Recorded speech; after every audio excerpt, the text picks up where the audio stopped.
I'm sitting on my floor, obviously.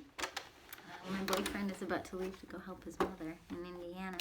I'm not worried about saying that out loud because I upload these like 4 months behind. So I feel safe.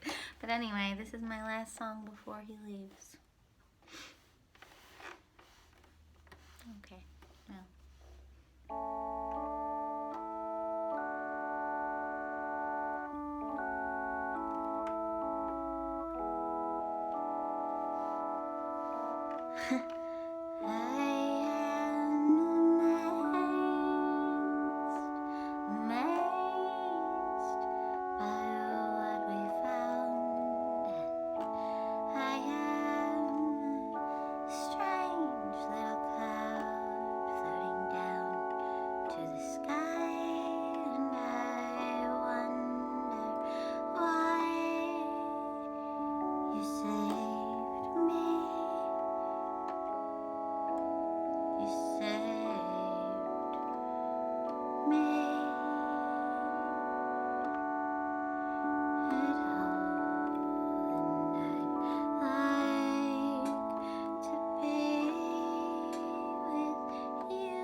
Wow.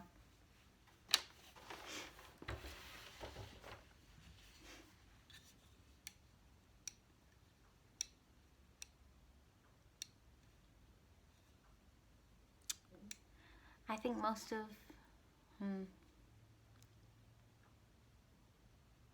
maybe since I was about 14, maybe 12 or 13, I kind of always learned to leave people before they leave me. And,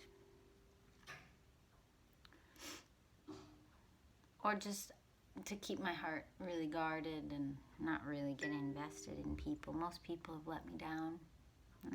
My heart hasn't been wrong in staying guarded because most people really have let me down. And maybe my expectations for people are too high, but maybe my expectations for myself aren't high enough. But I think what this heart has done for me in this lifetime is it's been very picky. And because of that, I've ended up with a very small few, very, very trusted people in my sort of center. And it's not how I would have chosen to live my life because I'm very social and I want to be around lots of people all the time. But this pandemic has really taught me how to look at how I spread my energy out among hundreds of people. And I'm not talking about sharing your gifts with the world, whether it's through video or if you were performing in concerts. Like, that's sharing your gifts with the world, but you don't expect yourself to then call all the people that were in the audience and support them equally as they're supporting you. You don't expect that as a performer. So I think learning to differentiate the feeling of love for hundreds or thousands of people as a performer, as a person who feels poetic gifts in their heart or in their fingers through piano skills. I looked at my piano. Through like a love affair with piano, you want to share that, and you want to share that with hundreds or thousands or millions of people, and that's great. Performers exist for a reason. In the old days, maybe they traveled around in caravans and just went places, and people gave them free food as they entertained them. Like, it's in your DNA if you're a performer, but that doesn't mean that you necessarily want or need or would even know how to manage more than a very tiny handful of friends or loved ones. And that's been a hard lesson for me to learn. I don't know how to manage more than a few friends, because the people that I've brought into my sort of inner heart life deserve more attention than they're going to demand from me. I've actually chosen very non-demanding people. And so if I'm not careful, I would respond to the needs of demanding people who aren't even feeding my heart or soul. And then the ones feeding my heart and soul, because they're not demanding, I would give them almost nothing. And that's a terrible dynamic. It's terrible. Because then those people are uplifting you, and then you're depleting yourself for others who aren't even giving you anything back or very little back. And again, I'm not talking about fans. I'm talking about like your inner circle of people. So I've learned that I need to shift my focus on the people that I most feel safe to have in my inner heart. I don't know how that was related to that song. I think it was. Okay, so. Oops, that's not what I meant to do. There we go.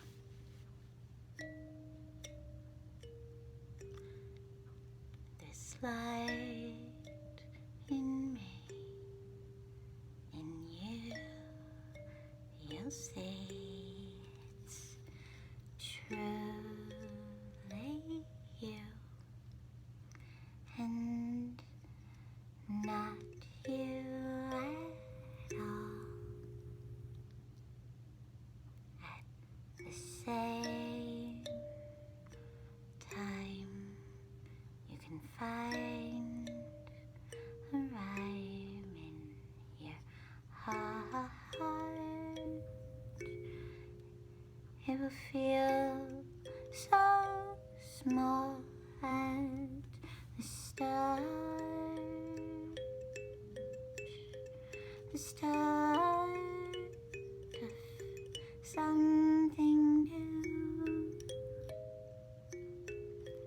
Like when you read a book made for you. Made for you. But you didn't know that it was made for you. Made for you. Oh.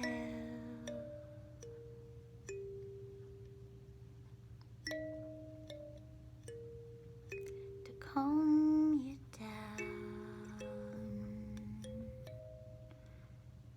and settle into your heart. You look around and you find a new start.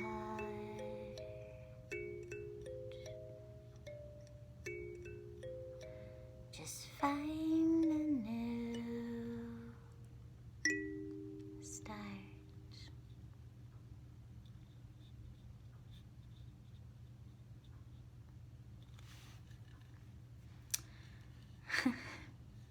I think I wrote about books because I'm looking at my very sacred, very important to my heart bookshelf. These books have really changed my life and healed and helped me. I've been very lost in my phone lately, like almost as a coping mechanism for silence and time and getting through winter, and an inability to make plans or do anything to distract myself from the intensity of being alive and being human. And I don't mind solitaire and card games and phone games and all of that. It's been fun, and we watch sometimes shows together, usually separate, but we don't like the same stuff, but that's okay. We hang out every day in little ways and work our jobs from home, and I'm very grateful. I'm very grateful for him, for a partner who really understands me and gives me space to be me. But I'm also just really grateful. Like, all of these books are people. I guess these books prove the point that I was making. None of these people invited me into their inner lives. I read their words on a page, and their words crossed continents, oceans, for me. But none of them became my friends. Even with Instagram, that's the weird thing on Instagram. You follow your heroes and you end up kind of jaded about it. Like, they're not going to be your friends. They're just people whose words rippled through the ether into your spirit and touched you. And I mean, I'm not going to be friends with any of the writers that I'm seeing here. Anyone in the Bible, anyone in Eckhart Tolle, Don Miguel Ruiz. I'm looking at all these different ones, like George Saunders, Julia Cameron, Elizabeth Gilbert, Lao Tzu, the Tao Te Ching. Like, these are books that changed my life. The spiritual teachings. Well, I won't say that one. Well, I guess I can say that one because I don't want to mislead anybody. Some of these conflict, and I had to read a lot of the 12-step literature. I had to read a lot of different things that kind of conflicted. Esther and Jerry Hicks, like, they don't even all go together, but I think over the last 20 years I've just extrapolated as much goodness as I could. Even like Haruki Murakami, I don't love everything in his fictions, but some of it has helped me deeply. And Love is Letting Go of Fear by Jem Paulsky. Like, these are books that have like changed my life, and I need to like understand finally with my poet heart, my writer heart, my songwriter heart, my song maker, music maker heart, like, understand really that I'm just one of these people wanting to put things out into the world that can leave a mark on hearts and minds and spirits. But I'm not trying to be friends with everyone. I can't help even the 4 people that I have closest to me in my heart. I can't even, really, it's just 2. Like, I can't even barely, I start including nieces and nephews. I mean, it's actually like 17. I think it's like 21 people that I'm like constantly doing this to in my own heart. And 21 is huge. Can you imagine if you lived on a farm and there were 21 people? And let's include yourself in that. For me, it's actually like 20 people plus me. And it's like, and actually there really are more. And I just run out of energy to send good thoughts out to so many people, or to check in with so many people and send text messages and see how they're doing, or just send them a little cute sticker, you know, hey, hope you're doing well, and a cute little smiley face, you know, like, to do that for 20 people is insane. But I do expect that level of care from myself. I expect it. And that's why these past few months have been so clarifying. Because it's like I was giving that kind of attention to strangers just because we were all musicians in a music scene. And then when I realized I was putting a lot of energy into people that maybe had no interest or need to give that back to me because I'm a stranger to them, that's when it just started clarifying. Like, who do I genuinely care the most about on this planet? Who would I be the most devastated? And that used to feel so unbelievably mean to me, to like be hierarchical and rank people. But until you can learn to do that, you really can't love. Like, you do and will actually love certain people more than others just because of who knows what, some mystical, mysterious thing. You don't have to feel, and this is really a video for empaths, but you don't have to feel guilty about that. You don't have to feel bad that you care more about your grandma than the neighbor woman or something. You know, like, you don't have to like feel guilty about that. Like, we are hardwired to love, whether it's family members or friends or certain neighbors or certain family friends or who knows what it may be. You don't have to feel guilty about that, but I always did and always have, especially as a writer, thinking that I wanted to help people and reach people. And I do want to help people. It's not in quotes. I do want to help people, but I don't want to physically give my time, because I can't, to all the people. I want to physically and mentally and conversationally give my time to the few people that I've built a life with. But then as a writer, I want to give more beyond that. This is very tricky stuff. It's very tricky for sensitive people to figure out these delineations in their heart. I'm really enjoying the blinds on my face. I didn't put makeup on, so this is a good alternative. Not that we have to wear makeup, but just sometimes, self-consciousness.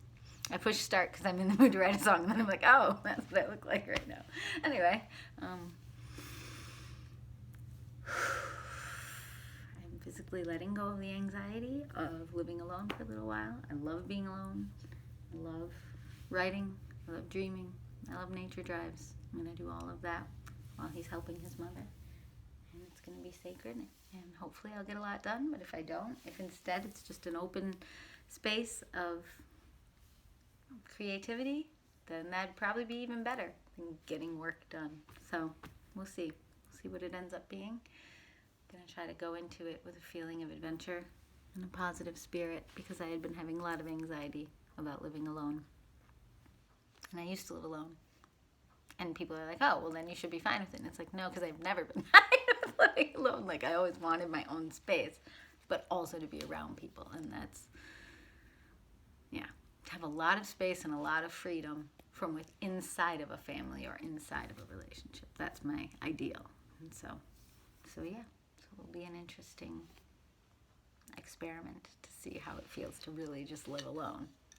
And it's not like I don't know people nearby. I'm not worried about my safety. I know a lot of people around here. But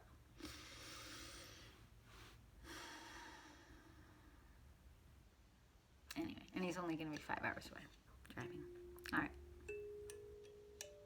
You just really have to deal with your fears. Whenever changes come, you might get fears and anxiety. And I do believe in medication if things are beyond management. But I also believe in prayer and meditation and figuring out what are the root causes here. And you can't always figure it out. My sister's a really rock solid intellectual, and so she can talk things through with me. So we talked through my anxiety on Tuesday. It was right before I wrote a song that I felt like I wasn't supposed to write. I think it was the one right before this one. Maybe that was just yesterday. No, it was Tuesday. And,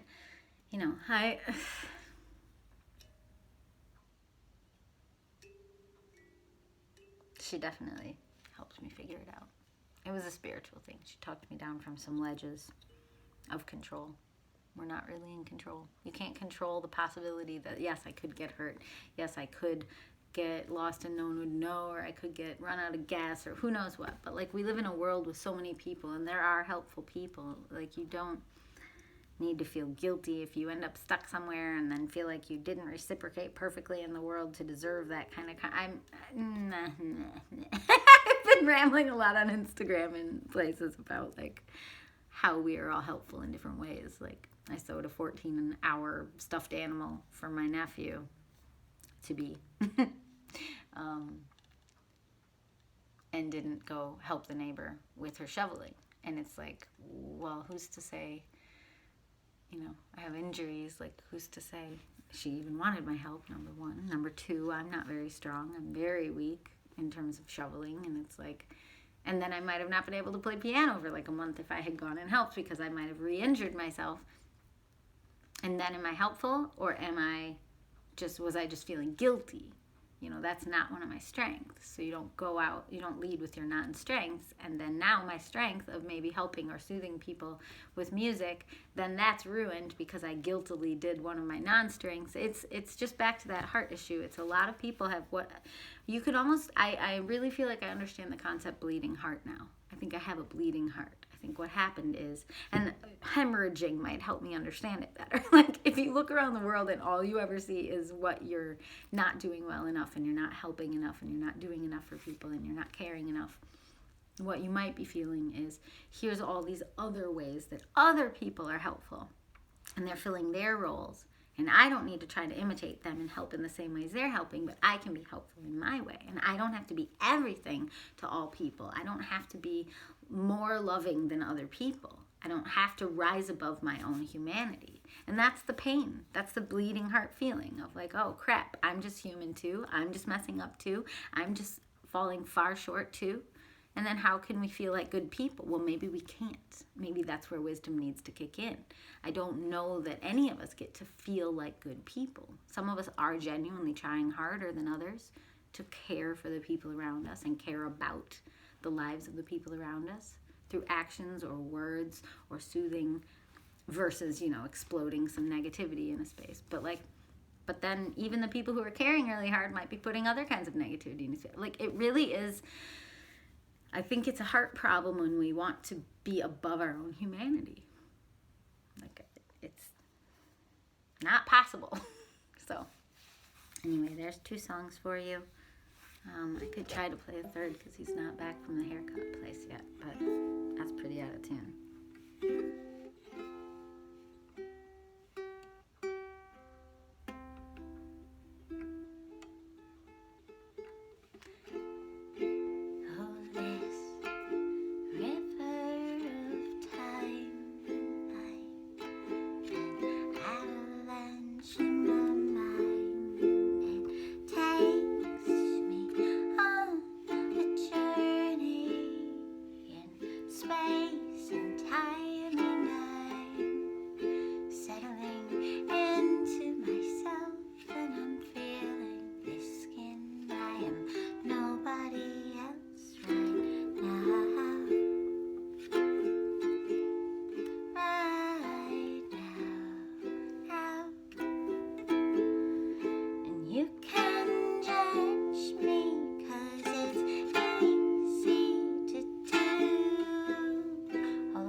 There's some songs. There's my weird little Mr. Rogers type show. Maybe it's easier to watch when I'm not holding the phone, shaky camming all over. I bought that gimbal, but I never use it because it's like this big, and you have to be like hold a button the entire time that you're YouTubing. Slight fail. But I used it for that kids video that I made. Oh, that wouldn't be up yet. Or maybe it will be up because I don't think I'll put that up in order. Yeah, if you didn't watch it yet, it's called Let's Dance, and it is my 3rd DIY music video out of the 12 albums in 12 months. And I don't think I'm in any hurry to work on those. I think I'll do the 3rd, and then I'll finish the 4th, and then I'll stop for a very long time because clearly the pressure and putting lists on myself. Or maybe I'll never do more than 4. I think 4 is good. I make really big lists, and I have really big dreams, and sometimes I pick a dream just because it sounds funny. Like, I made 12 albums in 12 months, and then later, I meant to do it at the same time, but later I did 12 music videos, and it's like, why?